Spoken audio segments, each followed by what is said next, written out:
The first time I had lunch with Woz, at the end of lunch, Woz leaned over to the waiter and said, I need 2 T-bone, like 2 porterhouse steaks to go. And then they bring them out at the end in a package, and Woz was very kind, and he picked up the bill, and he's like, oh yeah, the dogs just love these. I'm like, it's good to be Woz's dog, sure. Well, I don't know. I mean, I'm sure all day he's rambling on an assembly about something, and they're just like, fuck, just trying to eat their steak bone just from trying to have a steak here, dude. Yeah, Woz, come on, no, you're man. right. That move instruction from A6 to C3, that was genius. Quiet, please. Just like, in 4, he's still talking. 3, what are we gonna do? 2.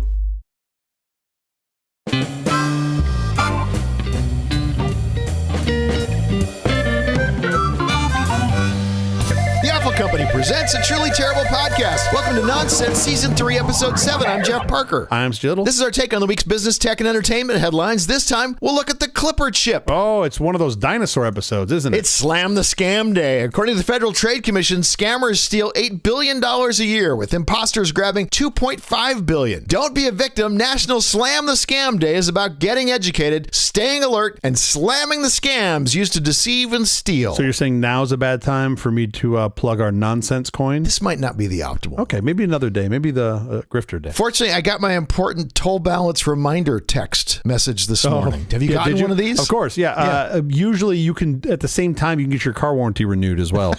Those come in batches. There's something I'm supposed to click, and then they want a credit card number. I know, I get it all the time. There's no amount. They like haven't. Easy toll roads. It's like a bit.ly URL. There are 2 toll roads in California. 2 toll roads. I haven't been anywhere near either one. They wouldn't do it if it didn't work for some folks. Well, clearly. Anyway, I paid it for you. Oh, thank you. You're welcome. How was your week? Did you see the Oscars? I did. I would never think we should spend 1 second on this, except for the fact that I thought it was a really good year. Yeah. I thought there was an awful lot of good stuff. I did not watch all of it because I was making dinner. Yeah. Conan was great. I thought Conan was hilarious. He's always hilarious. It's good to see him off the CW or the radio program or whatever he's TBS. like. He's got a podcast. I don't know. Yeah, but I feel like he's been so put out into the ether. They just keep finding another medium for him to go to. Like, you can only be on submarine radio. And he's like, they don't get radio waves in submarines. They're like, exactly. Yeah, I think that podcast is really good. Oh, okay. I got to listen to it again. I've tried 2 episodes and I couldn't even get through one of them. Oh, really? Like, I had to turn it off. Yeah, I thought they were terrible. Oh, no. But I love Conan. Yeah. I thought he was great. Yeah. I thought the open was great. Most of his jokes were great. The couple things that I heard weren't great, I didn't see. So in my mind, they were fantastic. They didn't exist. Exactly. They were neutral. But he was great. I mean, he was just Conan. They had that tribute to LA at the beginning, like the film tribute to LA, which I thought was wonderful. Yeah, that was fantastic. Actually, very touching with the music and everything. I thought that was really nice. I loved his intro when he came in. What did Offerman call him? Ladies and gentlemen, 4-time Oscar viewer Conan O'Brien. And it got, from what I could tell, brilliant. it got like no real joke from the audience because I think everybody was just like waiting for the show to start and not expecting that. But I thought it was a great open joke. It was really funny. Solid. All the Nick Offerman stuff was quite funny. When Nick Offerman is promoting that coming up is Amy Poehler, of course they know each other really well. Of course. He says, coming up, Amy Poehler was great. It's great. Bunch of inside writers jokes is basically what that whole show was. I thought Stiller coming out with a production design and it like failing, of course, when he's presenting, which I thought was awesome. Sure. That looked like a lot of fun. Adam Sandler in the street clothes. Yeah, totally. In the hoodie. That was hilarious. No, those are his going out clothes, I'm pretty sure. I don't think he dressed down. Kieran Culkin's speech about his wife owes him some children. Yeah, exactly. So I guess when he won, very funny. When he won, was it an Emmy at the Emmy show? When she said that if he won again, he'd have a third kid, and then she said if you get an Oscar, thinking he'll never get an Oscar. And he got an Oscar, and I love that he also brought up. It seemed very honest and heartfelt, where he was like, "I haven't brought up until now." Yeah. And then he points at his wife, and she's just like,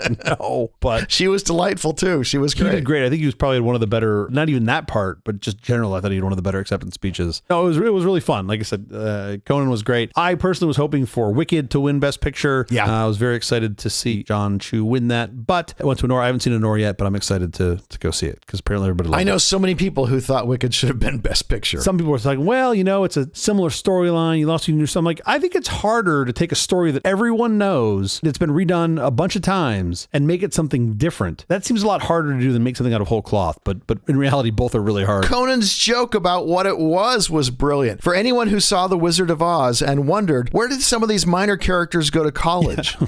That was hilarious. That was a great line. Yeah, that's a great line. The super bounce balls bouncing around in Conan's head are just fascinating. And it's like only 1 out of 100 that make it out, and it's one of those. It's like one of those little gems that's just so like so good off the cuff. Yeah, no, it was a lot of fun. Okay, as technologists, we have to talk about Hulu going dark early. Yeah, well. They were carrying the show. If you were streaming the show, you didn't get to see the end. Yeah, apparently it cut off right before Best Picture because to time it was like 7:32. But anybody who's ever watched a live television show, let alone produce it one, always goes long. Knows that they always go long, especially the fucking Oscars. Yes. When's the last time the Oscars were on time or early? And has that ever even happened? Was William Shatner the host? These are all the questions I'd like answered because that's probably about how long ago that it was. Hey, William Shatner was never the host, but Bob Hope might have been. That was the funny's hard. We're no Conan O'Brien. Conan O'Brien. Did we just gloss over the open where he climbed out of a Demi Moore skin suit and goes back in for his car keys? No, for his shoe. It was his shoe. And then and kind of the best part of that, right? To me, the best part of the joke, after the joke's already been done and you think it's over, but it's him climbing back inside Demi Moore and then holding the shoe. Literally, he holds the shoe up to nobody in particular. Got it. There's nobody in the room. And that's exactly what I assumed he would do if no one was in the room and there was no camera. Anyway, I thought it was an exceptional year. It was great. It was a lot of fun. I also really did appreciate when Conan introduced Billy Crystal and Meg Ryan, he sort of deferred to Billy as the best Oscars host of all time. And I thought, one, very sweet. Very agreed. Sweet. Yeah. Two, I thought it was really, really kind of him to do that. Shall we get to our headlines? We should. Do we have more than one today? We'll see. The Chips and Science Act is in the news again. Oh, it's always in the news, it seems. In 2022, Joe Biden signed the Chips and Science Act, a $280 billion bipartisan law to bring more semiconductor manufacturing into the U.S. and put the country at the forefront of research and innovation. Yay! You and I both agreed this was a really important thing. Yes. This was a great thing that had happened. Yes. Well, on Tuesday, Donald Trump finally made it clear to Congress that he wants to kill it. Oh, boy. Look, I'm telling you, this is super simple. If we just called it the Chips and Guac Act, he'd be way more into it. Trump has long expressed frustration with the high cost of the CHIPS Act, telling Congress on Tuesday that it's a horrible, horrible thing to give hundreds of billions of dollars in subsidies to companies that he's claimed take our money and don't spend it. I don't even know what that means. What does that mean? I don't know what that means. I think what I think he actually meant by this was I have no businesses in chips or science, so there's no way for me to get any of this money. So we need to reallocate it to something else, perhaps real estate or coins, Dogecoins or Trump coins. Could we just reallocate most of this to Trump coins? I think that's what I'm reading between the lines, but that was the big part of what I got out of this. You should get rid of the CHIPS Act, he said, and whatever is left over, Mr. Speaker, you should use to reduce the debt. Yeah, okay. Because one, that's how that works. It's a $280 billion expense, and he's going to get rid of the $36 trillion debt. Sure. With it. What is truly the goal here? We want to be manufacturing. We want to be more self-sufficient. Oh, no, back up even more than that. Why do we want to be manufacturing? Wait, why do we want to be manufacturing at large or manufacturing of chips? Why do we want to be manufacturing chips? Why do we want to be on the forefront of manufacturing chips? If you don't have on U.S. soil, then you lose. Because when China decides to take Taiwan, we'll have no advanced chip capacity whatsoever. Yeah, and by the way, reallocating the Chips and Guac Act to Texas Instruments isn't going to get us there. No. We don't need more TI-85s. That's not the gap here, Mr. President. The gap here is these advanced chips that are doing these things that we like to call computing. That's rooted in science and it's complicated. My point is the goal of this. So if we're switching from incentivizing folks to make chips and do it with us to not, what are we trying to do? Like we're trying to bring this in-house because this takes decades to do. Like spinning up chip fab takes decades, and there's a big if you can even catch up. So I don't know why we would want to do that. At some point, somewhere, someone needs to tell him, sir, we cannot do this for you quickly. This is not a Wendy's. Yeah. You can't just stroll in here and ask for your fries extra crispy and wait another 30 seconds. That's not how it works. It's a decades-long project, for sure. It's insane. Even when they announced the amount of money, $280 billion, it seemed like an awfully small amount of money to do what they wanted to do. $280 billion is a number it's hard for me to fathom. The difference between $280 billion and, 10x that into this. Like, it's just hard to fathom what that means. But if you think about it as the future of the economy and the future of civilization, then you go, well, that's a pretty small percentage of your GDP. You would think a bigger allocation. Also a matter of defense. Yeah, of course. Yeah. Okay, enough of the headlines. Up next, we're going to talk about the Clipper chip and its backdoors. Everybody backdoors, Jeff. It's just whether or not you admit it. Oh, my. What can go wrong? Can we still say that? Or is that now been, is there some policy that's banned? Well, you said it now. Pointers got you down? This episode of Nonsense was brought to you by the For Truemouse. It's 100% compatible with Microsoft Mouse and PC Mouse. Oh, thank goodness. Sporting 200 dots per inch. It's a lot of D's per eye. You can plug it into any standard 25-pin serial port. 25-pin, great. A big fucking sub D one that nobody ever loved plugging anything into. And it's opto-mechanical. The For Truemouse, $39 available now from McGiga International Corporation in La Puente, California. Fantastic. Get yours today.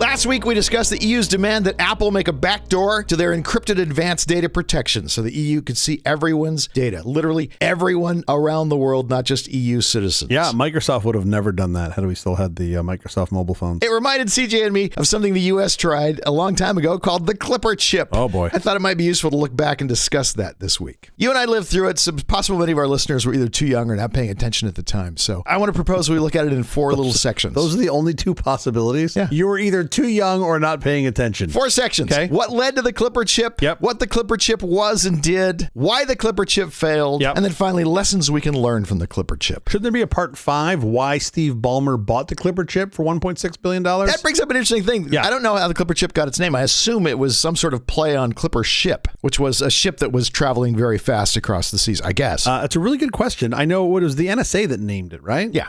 Yeah, I don't know. We got to start at the very beginning. What led up to the Clipper chip? Okay. So we have to look at encryption. Sure. Bear with us if you're an encryption expert. We're going to just give you the very, very brief, bare bones version of encryption, Yeah. what it is, how it works, and all of that. CJ and I, all the time on this show, make Rot 13 jokes. Yep. And those jokes are basically talking about bad encryption. Yes. Encryption that is very, very simple to break. Some people might actually know Rot 13 by a different name. What would that be? Caesar cipher. No, that's Rot 3. Well, it's the same. Okay. Right, same idea. Same idea. They just added 10. I mean, even my 5-year-old could do that. Basically what it means is you are rotating the characters one character. So A becomes B, Yeah. B becomes C, Yep. D becomes, now can you get this one right? Z. No? How'd I do? See, and this is where the code breaks down.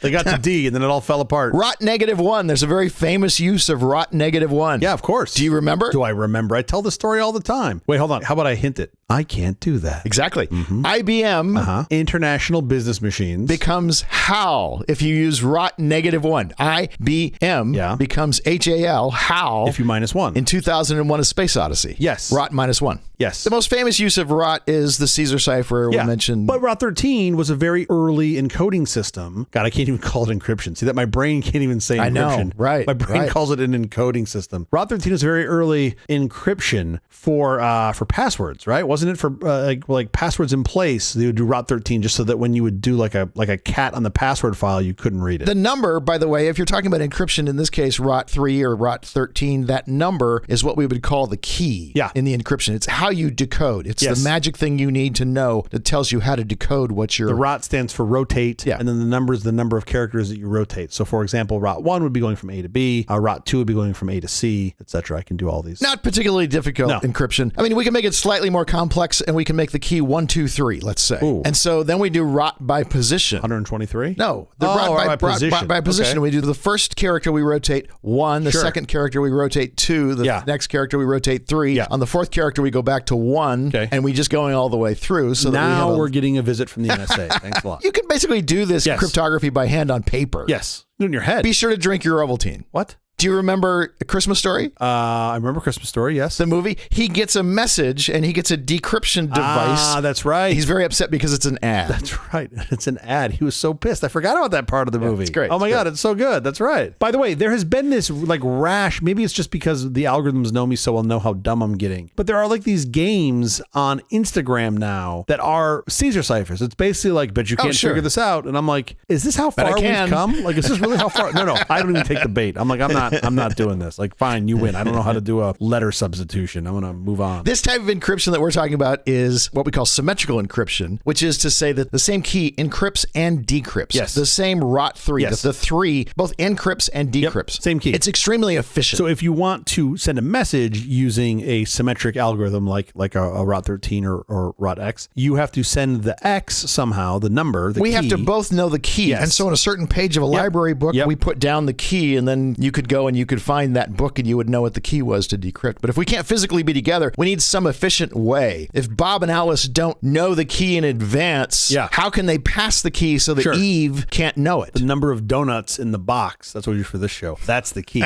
So the key is normally somewhere between 12 and 15. Depends on how hungry I am on the way over. But it varies from day to day. That's funny because by the time I see the box, the key is 3. Yeah, exactly. Which is why Jeff and I have never been able to communicate because I'm eating the keys. There's nothing better than an edible key. So we needed something called asymmetrical encryption, which was a key that you could give out to the world, a public key, so that they could encrypt messages using the public key, but only you could decrypt the messages because you had the private key. And the private key would allow you to decrypt the messages that the public keys had encrypted. So 2 keys, just to summarize here what Mr. Parker said. 2 keys. The public key is intended for public use, so everyone gets that. You have no reason to protect it. The private key is intended for only your use. Only you have it. No one else should get it. That's asymmetric encryption. In the early 1970s, cryptographers at the UK's government communication headquarters made significant breakthroughs in asymmetric cryptography. Specifically, Clifford Cox, a name CJ loves. Unfortunate name. Clifford Cox invented the RSA algorithm in 1973, and Malcolm J. Williamson developed a key exchange protocol in 1974. However, these discoveries were classified and kept secret until 1997. Yes, of course. Now, had I worked on this, had I, one, been born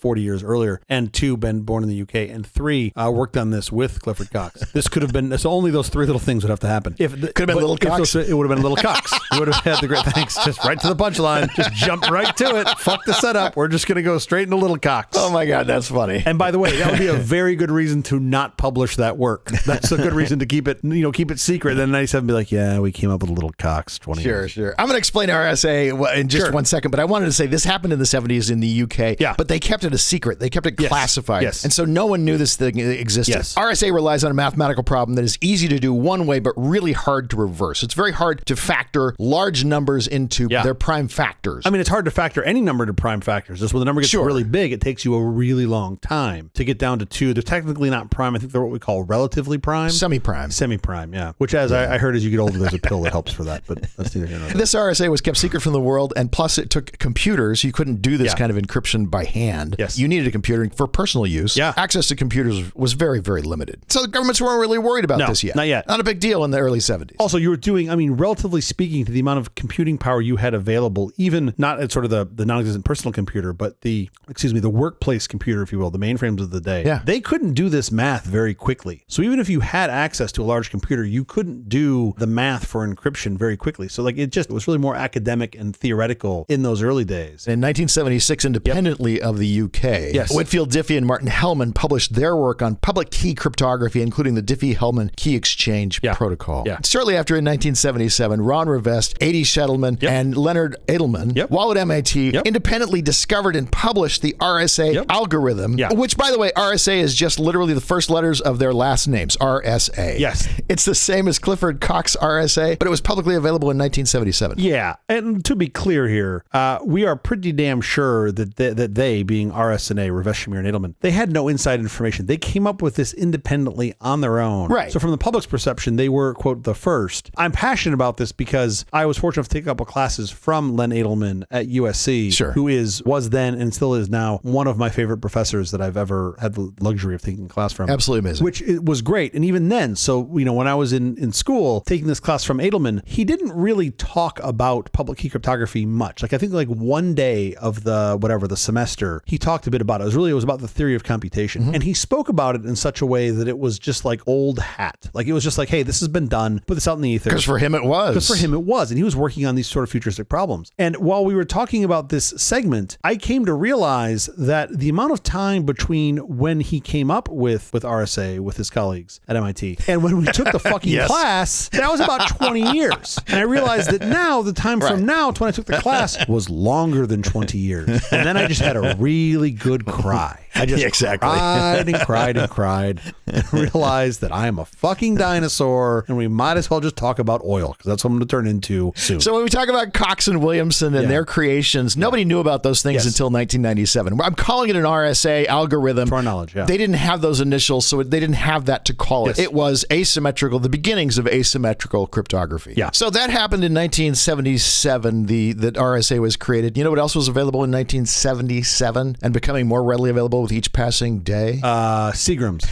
No. No? The Apple II, the TRS-80, the Commodore PET was the beginning of the personal computer revolution. Yeah. So suddenly individuals, citizens, not governments, individuals could have a lot of computing power in their own hands. I mean, they could have computing power. I think a lot is a stretch, but they could have some computing power. Not by today's standards, but by the standards of the day, it was a lot. And year after year, the computer chips got more powerful, and eventually they started putting them in all sorts of things that weren't even considered computers. Oh, really? Oh, how much more powerful did they get year over year? Could you approximate that? Doubled in power every 18 months. I call that Jeff's Law. We're not sure yet. We need a little more data, and then we'll know better. Okay, perfect. The point is, you're at the very start of this personal computing curve. You're still kind of at the start of the computing curve, to really be honest. Yeah, and sure. you know that this thing is going to go damn near straight up. Yeah. Like that. Those are the things we knew even then. So the things that were hard to do computationally then were likely going to get easier. I want to explain 1 second why we call it a key exchange, a key exchange protocol. Because what you need to do in secret is exchange the key to break the encrypted message, which might be encrypted symmetrically. Because it's much more efficient to encrypt a message symmetrically than asymmetrically. Well, yeah. It takes a lot more computing power to break the whole message. So you make the message and you encrypt it symmetrically. And then you just pass the key asymmetrically because that's a trivial thing. And that's worth pointing out. So typically speaking, what Jeff has said there is you'll have a symmetric key because symmetric encryption is much faster and easier to do computationally. You'll have a symmetric key. Yeah. You'll exchange the key using encryption that is of a public key nature, typically, because it's much easier to do that. Which is why we call this a key exchange protocol. Yeah, I'm glad you pointed that out. Not just a method of encryption and decryption. It's quicker. Yeah. All this smart cryptography that looked like it was only being created in the U.S. became a very big worry for the U.S. government. Of course, it was also being created in the U.K. We just didn't know it. I mean, up until what, the mid-late 90s, the U.S. viewed cryptography as a munition. Correct. They literally viewed it as the same as strong cryptography was on the munitions list. So it was the same as like exporting uranium. Kind of an interesting exception to that, though. Yeah. You could publish in academic books. Yes. You could publish the encryption. That's how you got around it. They would publish the code. They would publish the algorithm in a book in a font that was very easily scanned by a computer, so it could go right back into the computer. Sure. The Cold War was coming to an end, but the rise of international terrorism and organized crime was rising. The NSA, tasked with signals intelligence, feared that encryption would severely impede its ability to monitor foreign communications and gather intelligence. Well, of course, the problem was going to get harder for you. It wasn't going to get easier. Then another big thing that happened was Phil Zimmerman created the first version of PGP, Pretty Good Privacy, named after Prairie Home Companion's Pretty Good Grocery store. Oh, I didn't know that. Is that where the name came from? Oh, that's great. Ralph's Pretty Good Grocery. That's great. I had no idea that's where PGP came from. In 1991, that's the year that he came out with it. I feel like anybody that's used a computer in the past 20 years that's ever been on like a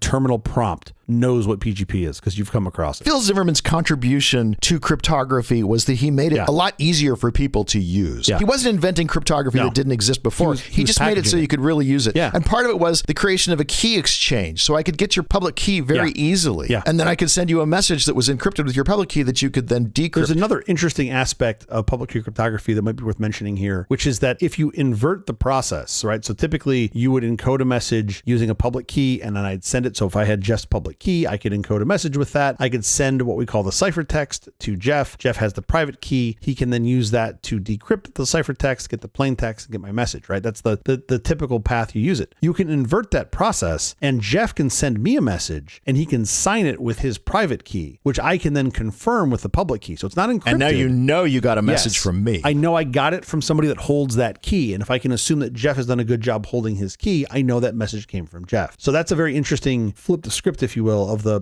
public key process. That was one of the things that PGP did really well, which we didn't have. I mean, to my knowledge, my recollection, there was no other option for getting signatures at the time. That was the only way you could get one. Yeah. PGP was shareware too, wasn't it? I'm pretty sure I paid for it. It was royalty free. So by the 1990s, the government's control over encryption technology was diminishing and they got pretty panicked over it. I mean, the FBI was deeply concerned. Law enforcement agencies were deeply concerned. They argued that widespread adoption of encryption would create a digital dark age where criminals and terrorists could communicate with impunity, of course, effectively hindering lawful wiretapping and surveillance. Nothing like a good dose of technology FUD to just get people all amped up and wired. And then things got worse. Oh, good. AT&T in 1992 announced the TSD 3600D. Ooh, great marketing name. TSD stood for the telephone security device. It looked like a little message machine would have looked. I mean, I don't know how to describe it. Like a Walkman sort of looked. It was a little box. It had an acoustic coupler. You would talk into it into like a regular phone and it would send your conversation then it would encrypt it into something. DES, I think, was the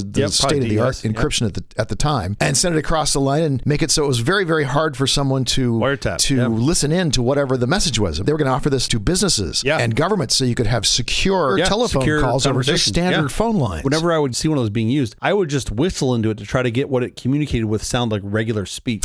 That was a nerdy-ass joke for you folks at home. It used a 56-bit key, and the price for the box was $1,295. $1,300. That is kind of bananas in 1992 dollars. Which sounds like a lot of money, but if you're a mafioso and you want to communicate securely, it's nothing. It's cheap. Yeah, I'm impressed that it was using a 56-bit key. That's not nothing. Yeah, it's not much. But by 92 standards, you didn't have a lot of people that were going to be able to crack that voice stream. So when AT&T announced this, it was law enforcement's worst fears coming to life. Yeah, so basically what I think you just said there to law enforcement was your wiretaps aren't going to work now. Right. If you've got two people talking using these TSD 3600 D9ers, you're not going to be able to understand what they're saying. The TSD 3600D was literally never released. They had just announced it. And so the government had to spring into action very, very quickly. And their response to all of this was that the White House in April of 1993 announced the Clipper chip. Which I do think, by the way, your intuition was correct. It came from the name of the Clipper ships because they were supposed to be fast. Here's basically what the Clipper chip was. It was a microchip that was developed by NSA. And it had an encryption algorithm, and it had a backdoor to that so the government could decode communications that were occurring across it. Those are basically the things you need to know about it. The government aimed for integration into commercial communications devices. So like the AT&T box, they said, we want this in the AT&T box. It'll be a standard. Anybody that wants to make secure connections can use this and put this into their device. And President Clinton sent out Vice President Al Gore to go out and sell this thing, to try to get people interested in this thing. Yes, exactly. Yeah. So AT&T, because they were going to get a huge order from the government, revised the TSD 3600 design to incorporate the Clipper chip. Oh, I didn't know that. Okay. So they said, great, we'll get on board. Yeah, of course. And it wasn't that the White House could force businesses to use this, but they did say, if you want to do business with the U.S. government, you need to be using this. You got to use this. And one thing I will tell you from 40 years of being a technologist, if you want to get security right, you want to rush it. You want to do it as fast as you can.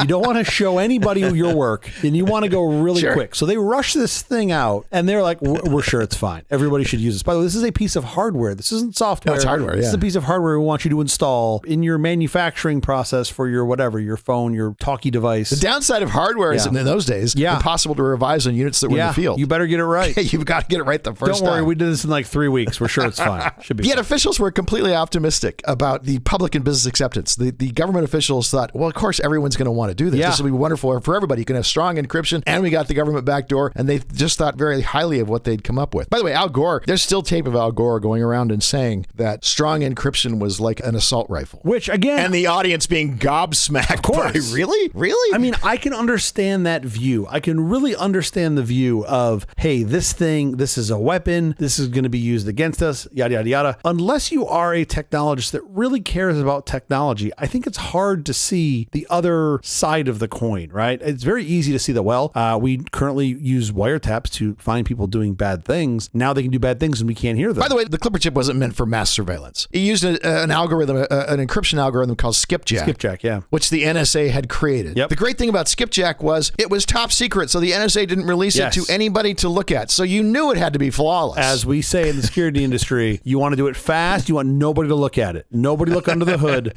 Nobody review this. Okay, so the heart of this was key escrow, right? So like if you are a private company and you make a device, you would put a key in the device. Well, no, there was one manufacturer of the Clipper chip. The government manufactured the Clipper chip through some, singular manufacturer that they picked. It wasn't like you could make your own Clipper chip. And they charged you for the Clipper chip. Unprogrammed, they were $16. Yeah. Programmed, they were between $26 and $30. Yeah. It was VLSI made the chip, but I don't think they put the keys in at VLSI. I think they put the keys in at the device level because the key was associated with the device, right? That's how it worked in escrow. It's possible it happened beforehand. I think the keys went in at manufacture of the chip. But you had to know the key. This is nuance that really doesn't matter, and I certainly don't know. Yeah. But the point is, when the device was finished, let's say you're making a desktop phone. When the device was finished, you as the manufacturer knew what you had an identifier on the chip. The chip was unique. You told the government, hey, I've got this device with this identifier. Because if they later got a subpoena, right, through some, quote, above board means, then they'd come to you and say, we need the key. And you'd have to give them the key for that device so that they could listen in. That was the back door. Yeah. The government didn't have all the keys, or at least... The Treasury Department apparently actually did. Yeah, that's what I wonder. I don't know if they actually had in the back back or not, or where the keys are. But the concept was that they had to assert their authority, and then the manufacturer would give them the key, and they could go sniff the thing. Where they all sat is unclear. And it was never clear exactly what the government needed to do, what an investigative body needed to do to get that key out of the escrow secret, right? and into their hands. What exactly the procedure was. It was never. They had to ask nicely. Those things were never made clear. It was a please. So in addition to skipjack being like flawed, outside of the public view, how the escrow system worked was outside of the public view. And even if they said please and they didn't hear you the first time, you had to say pretty please the second time, and then you could get the key. That was how it worked. Again, all of this stuff was very vague to the general public. Yeah, that's a good point. Let me be clear here. I do not recall, I don't even know if we ever really knew why, at least not then, where the key sat. But the point is, there was a key escrow somewhere that had all of the keys in it that were identifiable back to the device. The chip had a tamper-proof mechanism, so you couldn't fool around with it. Each chip had 3 ounces of C4 in it, and if you tried to desolder, it just fucking exploded in your hands. That's quite a tamper-proof mechanism. A little bit of liability. Yeah, where do you think they got the pager idea from? At $16 a pop and programmed at $26 to $30 a pop, it was not cheap. Now, let me be clear to anybody who is designing hardware or software. Never, ever call something you make tamper-proof. Oh, yeah. Just never do that. You're basically throwing down a gauntlet. You've told a bunch of people way smarter than you, hey, I'm smarter than you, and they're going to prove you wrong real fucking fast is what's going to happen. Oh, yeah. Tamper resistant? Sure. You're still going to get some people trying to pick that lock, but just don't say tamper-proof. Just don't do it. The chip was called the MYK78. Great name. The MYK78. And it had this thing called a law enforcement access field. A leaf. Oh, yeah, the leaf. Contained the unique key. Yeah. That combined with another key that was held in escrow allowed them to decrypt your messages. The government's big claim was that the Clipper chip could provide a balance between privacy and security. And so they wanted people to get on board with this thing. Yeah. People could still encrypt their communications, but law enforcement officials would retain the ability to gain access to these communications with a court order. Key escrow certainly is a honeypot. Somebody could go after that. You have abuse of power, etc. You also just have gaps in the algorithm. This is part of why I jokingly say you want to do that in secret. That is the last thing you want to do. You want to publish these things. So you want people to hammer on it and find all the flaws. You want people to hammer away and find flaws you couldn't even think of. There was kind of a fundamental flaw in the Clipper chip. Kind of. Yes, you're too kind. Just in the idea, just in the basic idea of before you get down to the details of what the real flaws were. The idea that you had this chip, that it was widely known there was a backdoor so the government could listen to communications through it. Yeah. It was supposed to be sold on communication devices and they were going to catch criminals. Yeah. Like criminals were going to buy devices that had this thing they knew the government could listen in on. I mean, the idea was crazy to begin with. There was some fairly, I would call now obvious, maybe not obvious then, but in the algorithm, it was a pretty big key, if I recall correctly. 80 bits. 80 bits, okay. At the same time, overseas markets were coming up with encryption devices that did not have backdoors. Yeah. And so criminals could just buy those. Why would the criminals ever buy the ones that they knew that had backdoors? Yeah. More importantly, for internetologists like CJ and I, it posed a risk to internet security because this thing might not be secure. We had no way of knowing exactly was it secure and could someone else get the keys? And we needed real internet security so we could actually transact business over the internet. Sure. Without security, you don't want to put your credit card on the internet because now anybody can get it. We needed actual true security, true encryption, and this was going to slow that down. Yeah. On the civil liberties side, it was a violation of Americans' right to privacy. People were quite upset with this government overreach. Yeah, of course. So let's talk about why the Clipper chip failed. It failed? We don't have it. When was the last time you had a device with a Clipper chip in I think it? they're still working on it. I think they gave up in 1996. Pretty sure they did. In 1994, the NSA met with AT&T to try to promote the Clipper chip. Now, AT&T is like the one organization that's already on board. Totally. The people, the actual programmers working at AT&T thought this thing was kind of a ridiculous idea. They were not excited about it. And so they went to AT&T and said, let us show you the prototype for this thing. Let us try to get you excited about the Clipper chip. Yeah. They gave it to a specific programmer, Matt Blaze. Okay. Matt Blaze is still alive. He's a professor at Georgetown University. Okay. They gave it to Matt Blaze, who had recently got his PhD and was a programmer at Bell Labs. First of all, they put him in a SCIF. Okay. They let him talk to the NSA people, and SCIF is supposed to be super, super private. And he could talk to the NSA people about the Clipper chip. But then they actually let him take a sample of it home. He used it. He played with it. He went home and played with it. Okay, keep going. Unbeknownst to the NSA, Blaze and all of his colleagues considered the Clipper chip kind of a ludicrous idea. So they already had a guy who was fairly skeptical. And they objected to the fact that the algorithm was classified. Okay. The chip was expensive. Yep. It came from a single vendor. Yeah. They didn't like any of this. Yeah. So it was like widely disliked outside the government. So the NSA invited Blaze to Fort Meade. They put him in a SCIF. They gave him a chance to chat with the NSA people about it, and they sent him home with a prototype. Yep. And he discovered a flaw when he went home and played with it. He discovered a flaw in the chip's design. I mean, this story is as old as technology itself. There are probably really, really smart engineers working on this. Maybe even some security professionals working on this for months. Yeah, sure. And they handed to some like rando kid out of school, a kid who just got his PhD. if I put ZZ exclamation point in, it just gives me all the answers. It's like, they're like, oh yeah, no, don't do that. Like, don't. This is worse than this. He discovered that you could actually generate basically your own leaf to jam into this thing, and now you could... he figured out the hash. He figured out the hash attack. Yes. Oh, interesting. You could now use this device to send encrypted messages where the backdoor didn't work. Oh, I didn't know that he was the guy that sorted. Okay, so I knew he's the guy. This attack vector. Oh, interesting. So basically, if I understand this attack correctly, because there's such a small hash, you could find matching hashes that had different keys. Right. The hash didn't resolve back to the correct key, but it fooled the machine. That's so awesome. But again, this is why you don't develop these things in isolation. Secret. Oh, for sure. You need other people to. I guarantee you, the dudes who were making this never thought about it. If they thought about it, they wouldn't have done it. The point is, they didn't think about it. It's not that they weren't smart. You just need a lot of brains to look at this problem to see different eyes, to see different exactly angles. where you're going to have trouble. Oh, that's awesome. So the New York Times published Blaze's findings. That's how this got out to the world. I had no idea that. New York Times is not exactly a secret paper. People get that paper. Sure. So public confidence in the whole project just went up in smoke. Yeah, totally. In the publishing of like one article, public confidence in the whole thing just went completely up in smoke. I mean, I knew it didn't get off the ground, but I didn't know that it was that stillborn. That's pretty fascinating. I mean, there were other things too. The public and private sector didn't adopt the chip. It was expensive. It used a lot of energy. Sure. And there was basically the only one Clipper chip device from AT&T. Sure. And the only reason they made it was because the government gave them a giant order for these devices. Yeah, of course. Try to stand it up. Probably more than they thought they were going to sell of the other device, the previous iteration of the device to the private sector. So, of course, they took the order. Yeah. No, I completely understand that. This is fascinating. You also had competing forces that they probably saw coming, but maybe couldn't predict how fast they were, which were all these free solutions, right? Not necessarily open source, but some open source. But like you mentioned earlier, Zimmerman's PGP. And that was like, you could just go onto a BBS and download that. And boom, you had public key cryptography. Well, hang on, because the real death knell for the whole thing was when Zimmerman dropped Z-Phone. But back up a second. Z-Phone, The Clipper chip was discontinued in 1996. Sparked a broader debate about encryption's role in the internet and led to the crypto wars between digital activists and the government. What happened at the end of round one of the crypto wars? The government gave up on classifying encryption as a munition. Yeah, they had to. They didn't have a choice. Had you sort of continued, like what does split timeline look like from, let's call it 92 to 97, that 5 years of time? Had they not done that, you would have ended up doing exactly the thing you were trying to not have happen, which was you would have ended up with strong encryption everywhere. You would have had forced your U.S. citizens to not be able to use stronger encryption. To not have it. Yeah. Sure. And they'd be in a worse position. You would ultimately have done the exact opposite of what you were trying to do. They erased the export restrictions in 1996. You were wondering what year that happened. You've got PGP and Zimmerman coming up. Z-Phone, which that's right, encrypted conversations on what was new and emerging at the time, the VoIP phones. How interesting. And it was given out on a royalty-free license so anybody could do it. It was also software so he could update it on the fly anytime he needed to, anytime they needed to make an adjustment to it, which was kind of genius. The crypto wars have continued beyond this initial victory.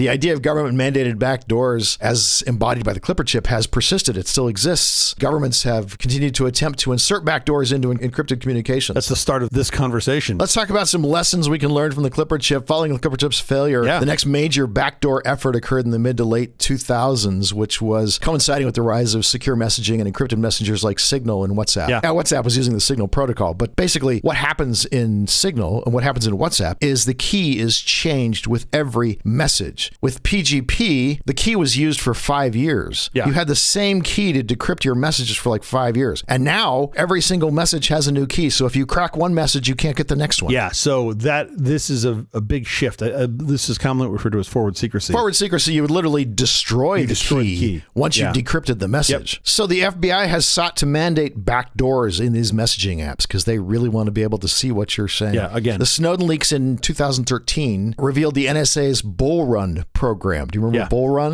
This was aimed to insert, unbeknownst to anyone, backdoors into the encrypted products and protocols. The problem with that is Signal is open source. So if you insert anything into it, a whole lot of people can look at it and see exactly what it's doing. I mean, you guys have certainly heard Jeff pontificate quite a bit about open source, but this is one of the best benefits is you know what it's doing. It's very hard to hide what it's doing. And if you trust the math, meaning the key can't be extracted midstream by somebody in the middle, some man in the middle attack or something like that, then you go, oh, well, this thing is probably pretty secure because I can actually see the code and see what it's doing. In 2014, the FBI and other agencies renewed their push to mandate smartphone encryption cracking. Yeah. And this became what was known as Crypto Wars 2. It wasn't as good as the original, but the sequel was pretty good. In 2018, Australia passed legislation allowing the government to weaken strong encryption. Yeah. The Assistance and Access Act of 2018 places obligations on technology companies operating within Australia. Yeah. This is a huge problem with the way the law works in trying to get access to encrypted information. The law is local. Encryption is global. Encryption is math. It's universal. It's not global. Yeah. It's fucking universal. Anybody can do it. The EU tried to introduce the chat control legislation, which would mandate scanning of all communications for child abuse material on the phone side, on the client side, before the message was sent. So they weren't breaking the encryption, but they were effectively nullifying the encrypted messaging because they were grabbing the message before it was encrypted. You sort of glossed over something. We explained the keys earlier. On these messaging applications, especially, you have this end-to-end encryption, which typically means that the encryption is from one end, you, to the other end, the other phone user. Yes. And then you got to start thinking about where the keys sit. With no one having keys, access to the keys except for the two. Otherwise, it's not true end-to-end encryption. If somebody in the middle has a key, you're not end-to-end encrypted. So typically, now people will get very pedantic with this of go, well, where's the end? If the end sits with anybody that's not you or the person you're talking to, then it's not end-to-end encryption. Correct. Right? It's literally... There's a lot of people who are misusing the term. Exactly. Pretending they have end-to-end encryption when they in fact don't, because the keys are available in the middle. So now if you have the keys on the endpoint, that's good. That's a checkbox. However, you're still not done because how is the key stored? And this is where you're seeing now a lot of data requests. Subpoenas. Like subpoenas. Yeah, you're seeing a bunch of subpoenas where they're asking for the keys. And if your provider, whoever they're subpoenaing, has access to your keys, then they can still get access to your data. And we can see subpoenas. We can see tech companies handing over people's data as it turns out they have the key. For me, one of the big lessons is the significance and importance of openness and transparency. There is no such thing as reliable security that isn't open source. If the code isn't available for you to read, it's not reliably secure. You just don't know what it's doing. Yeah. I think being able to keep secrets is actually important. You've had uprisings in places against governments that weren't necessarily so kind to their people, and a lot of that was empowered by encryption. You have folks that want to be able to keep secrets. Think about in our own country, people being able to talk secretly and break laws. Sure. We have gay marriage because people were breaking sodomy laws. They were keeping a secret. That's advanced society because people had secrets and that they were able to keep. The government having all the keys. One more thing I would add in. Privacy abuse of one's political enemies is historically irresistible. Oh, yeah. Thanks, Nixon. Of course. Sure. Anyway, it's fascinating to see how, like, you think of technology as being always evolving and no lessons get repeated. But then when you pay attention long enough, you're just like, oh, it's just a fucking circle.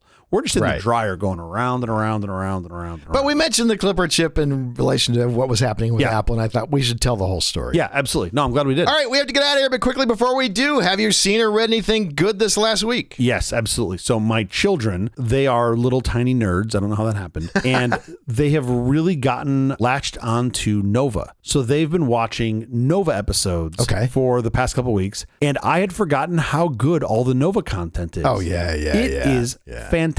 I don't even have an episode to recommend because everything they've watched has been great. And I'm nervous isn't the right word, but I'm a little, let's say, concerned for what the next phone call home from school is going to be when like my 5-year-old and 7-year-old. Your kids know too much. Well, they're like watching like the UFO episode, or they were so excited for the bridge collapse. Yeah. Like other kids are excited about, whatever the next movie is or some shitty YouTube influencer. My kids couldn't wait for the Baltimore bridge collapse video on Nova. Yeah, of course. And the day it came out, we're like, oh, it's late, but we're going to let you watch the first half. And they were just fascinated by it. And it prompted all these great questions. Like, why is there no money for refurbishing infrastructure? That's a great question for a 7-year-old to have. Daddy, why is infrastructure crumbling? Like, well, we're a two-party system. And you just start at the beginning. No, but they have really asked some great questions. And I love when they ask questions that I don't know the answer to, because then we're all learning something. Yeah. And then after I stop yelling at them and telling them not to ever question Daddy's intelligence again, then I go look it up and I tell them some. No, it's really great. They have come up with some of the cutest and most sort of innocent questions that have been really fun to answer and sort of walk them through. So I would like to recommend all the seasons of Nova. Yes. And just go watch every episode, binge watch all of it if you can, because it's really excellent. And where can we find those? We watch it on the PBS app. We watch it all on the PBS app, which is spectacular. Great. I pay some ridiculous subscription of like $20 a year. And I'm like, I really need to donate more money to you guys because this stuff is so good. Amazing. How about you? What have you seen this week? The dogs were good again this week. The most charming channel on YouTube. Each week, Matt Nelson gives you the lowdown on the top 10 dog Dogs of the Week, along with his very humorous commentary. In 2015, Matt Nelson started the Twitter account We Rate Dogs. Love it. The subhead on it was your only source for professional dog rating, which is hilarious. It's like a 9 out of 10. How do you rate them? Oh, no. Most of them are rated 13 out of 10. 13 out of 10? That's good. Because they're super Very cute dogs. People send in their pictures of their cute or funny dogs, and Matt makes funny little comments, and it's a great Twitter channel. These days, Matt and his team of 4 receive 800 to 1,000 submissions of dogs daily. Wow. And work to narrow them down to about one high-quality piece of dog content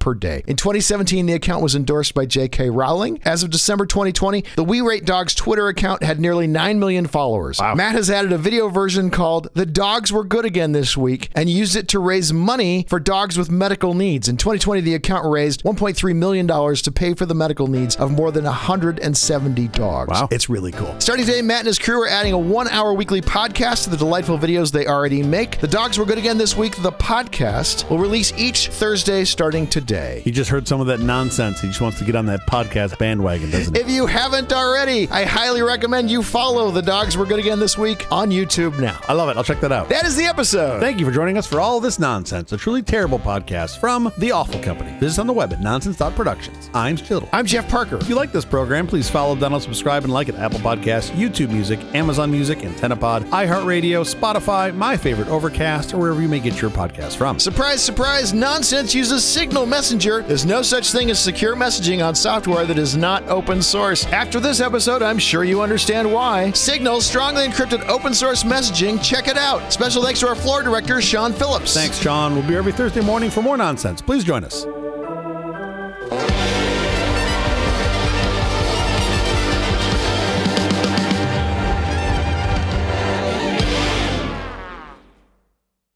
Do you really think they're international? They're in fucking La Puente. There was nothing international about them. Like, they had Mexican food every Tuesday for lunch. That's the only thing they did that was international. Who the fuck named it McGiga? It's Scottish, not even Irish. It's Scottish. That's even funnier. It's, get yours from the McGiga Corporation.